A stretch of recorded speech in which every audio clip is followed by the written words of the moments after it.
Write Down Speak Up were formed in August 2011. We are an organisation that love using poetry in a range of community settings to look at social issues, to engage people, and maybe most importantly, have some fun with this wonderful thing called language.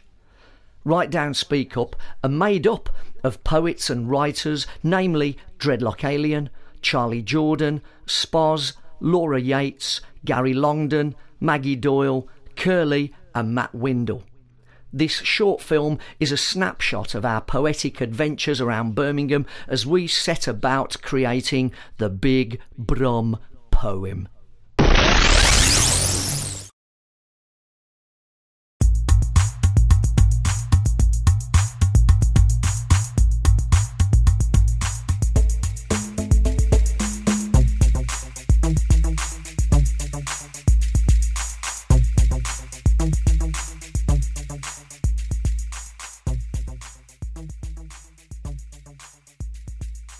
Hewn from the highest cliff, the craggiest crag, the roughest rock.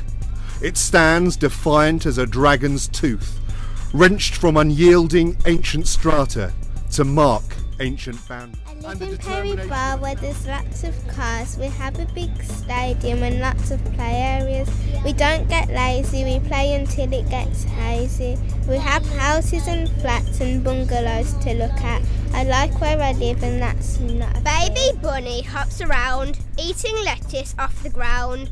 Floppy ears and tail of cotton, my bunny won't be forgotten. I bought him from the pet shop, the owner is very nice. He talks about my bunny and gives me good advice. I'm feeling very sad. It's very nice in town. You will not leave with a frown. I like eating lollipops. You get them from the sweet shops. In Birmingham there are lots of creatures, strange animals. At Edgbaston Cricket Ground he bats really well. The others can't do it like Ian Bell. Chocolate Cadbury, it's second to none. Birmingham was once famous as a city of 1,000 trades. We've made everything from buttons to guns and swords blades. Today we are mostly known for how we speak, but this accent of ours is what makes us completely unique. We have a What I really enjoyed about the Big Brum poem was the guerrilla nature of the whole exercise, where we turn up with the big van at shopping centres, at Aston Hall, at a hospital, wherever it was, and just gently coerce and cajole people, bring them into the van and get them to write about where they lived and where they were from, and to be proud of that. And they started putting these little bits of words together, little couplets, sometimes little freestyle stuff, and we tagged it all together into a nice big collage, and we got the Big Brum poem. So yeah, that kind of impromptu nature of the whole thing is what I really enjoyed about it.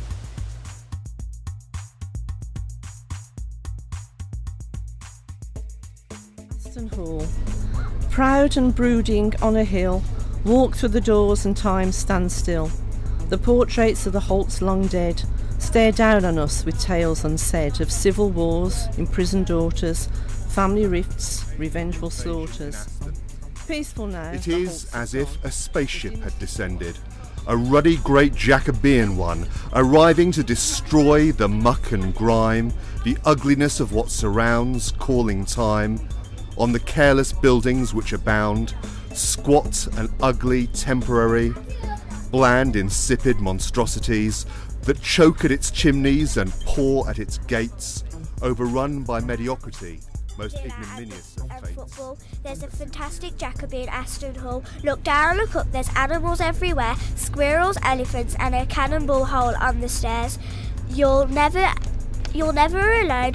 There's shadows on the wall, but there might be behind you the ghost of Aston Hall. Many cultures and religions. A place where we have the bull ring, awesome building of non-stop shopping. A place where different colours, nations, races meet. Evident of this is the post-right. James Watt Jr. made this hall his institution to make his contribution to the Industrial Revolution. Sometimes I sit and wonder what happened 400 years ago. Who were the heroes? Who were the friends of So yeah, we got this great big Birmingham Council van and we tried to park it. We went to Tesco's and then we went to the German market See, we were right down and we were speak up. We went to Alt Cafe to sit from a beautiful cup. See, we drove that round till it got dark. We went talking with walkers in Heath Park. See, we did a poem to show that Birmingham really does care. We sort of rounded off the edges in Chamberlain Square. But for the 10 of us, we couldn't do any worse. We did it freestyle, we didn't even rehearse. Some of those lines weren't even broken. We listened to the community and words were spoken. See, we went from the mat right down to the drum. We did a poem for Big Brum. One of the times that it didn't go to plan was at the German market. Through no fault of our own, the mobile arts unit wasn't able to get on site. So, yeah, rather than abandon the whole day, we turned up and we just stood there. We did our thing at the bottom of the big screen. Loads of people gathered round to come and have a listen. So, yeah, we produced a good day and we recorded some great poetry, and it was a total success, even though we didn't have the mobile arts unit.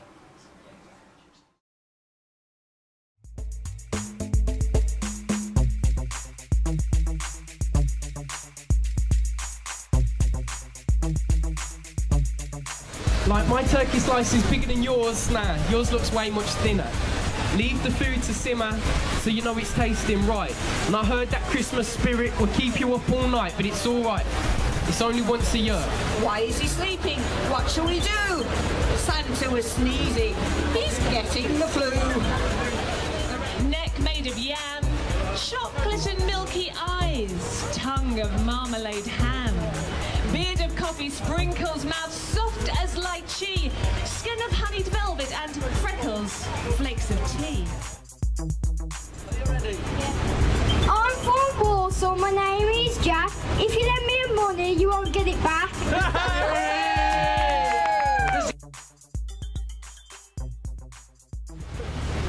Right then, you ready for this then, Luke? Yeah, do you want to hold the mic? I'm from Willow, my name's Luke. I ate so many sweets it made me puke. Words are outstanding, so never abandon words, because they can be more powerful than action. Words... Floozy is knackered now from bopping. The one particular example that sticks out in my mind at the QE was a young guy who was undergoing chemotherapy. He'd got 2 kinds of aggressive cancer, and although he was there for treatment on the day that we were there, he very kindly gave up his time to come onto the bus and to write a few lines of poetry. These he dedicated to his daughter, who would have been 2 within a few months, and although his main objective was to still be alive to celebrate her 2nd birthday, as I say, he took time out and he penned these few lines, which he was thrilled about, because if nothing else it was something that he would be able to leave his daughter should the treatment not work. Working with the Big Brum poem, I think the most powerful thing was the range of people we worked with. Now, most people just stumbled on the bus at random. They had no engagement with poetry or the arts. Most people told us, oh, I can't write poetry. My teacher said I couldn't. A lot of people had problems with literacy. They didn't have confidence in their own ability. And just working for a few minutes with any of us poets together, we just created that change. We gave people the confidence to think, actually, you know what? Yeah, I have got opinions. I can express them, and I know what I love about Birmingham. And some of the most moving people, there was a woman we worked with who'd served in the Falklands War. She had post-traumatic stress disorder, and this helped her unlock the way to write a memoir. And as a result of working just with us for half an hour on the bus, she was going to go to join a writing group and actually pursue her writing further. And I think those moments were so powerful when you could just see something being sparked in so many people from all backgrounds, all ages, and with people who were previously unconfident about the arts, suddenly getting something of, yeah, I can do this. And that was the most powerful thing for me about the Big Brum poem. From Birmingham to Buckingham Palace all the way, it has been a lovely trip, that's what I can say. My wife's MBE, I'm so proud. 45 years we are married.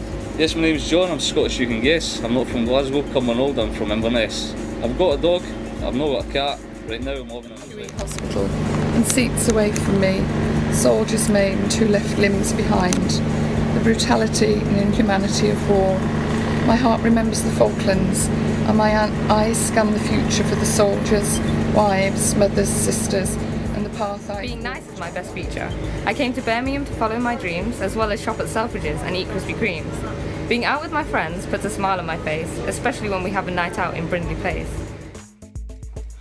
The standout moment for me was at Handsworth Library when I had local residents literally grabbing me by the arm, taking me out into the street, wanting to show me local landmarks, show me local sites, to tell me about their community, to tell me about what their experiences were, and expressing such a wonderful burning desire to have their story told and to be able to tell it in writing to myself and others who were working with me that day on Write Down Speak Up. And I was very moved by an Asian woman who came to me who said, would you be interested in my story of when I came to England for the first time, couldn't speak any English, and my mother learnt English from listening to people on the bus, and having learnt English from listening to people on the bus, she then taught me English, and she was saying, do I have a story to tell? And I said, you have a wonderful and powerful story to tell, we want to hear about it. And that was what stuck most in my mind about that day at Handsworth. I really like the variety of the Big Brum poem. I worked with all different people from all the different areas around Birmingham. They could tell us what they thought was best about Birmingham. I was working with people from like 5 years of age up into pensioners, so the variety of it I thought was really good. Yeah, the Big Brum poem was an amazing experience. Got to see all different parts of Birmingham, all different corners of it. Obviously Birmingham is full of ethnic groups, various ethnic groups, obviously lots of different languages, tones, expressions, dialects. But what I really liked about the Big Brum poem was all the similarities that everyone had. You know, everyone talked warmly about family, memories of growing up in and around the area. Yeah, so that was one of my highlights anyway for the Big Brum poem. That's what I really enjoyed most. Welcome to the House of Brass, where we two-step, gyrate and grind underneath the moonlight. On Scratch Radio 2. One from London and one from Manchester. I like to go to school. Playing in playground, which is very cool. Which I like to do is play PE. My name's Tessa Flash and can't see me. My name's Kiyoshi. I like playing with games. I like playing with my racing track, and I like playing with my trains. When I look up to the sky and I see all the stars, I can't help but perceive them as beautiful art. My heart is in God this was city. I love the people, all kinds of colour mixing together. I love the buildings and I love the streets, and I love the way you can meet almost every nation along the way. Intervals, speaking syllables, hinged with the gospel is pivotal. Young Brum lad from the hospital, inner walls, Queen Elizabeth, where they popped the umbilical. It's even better than Michael Jackson's Thriller. We entertain people without fail. We're from high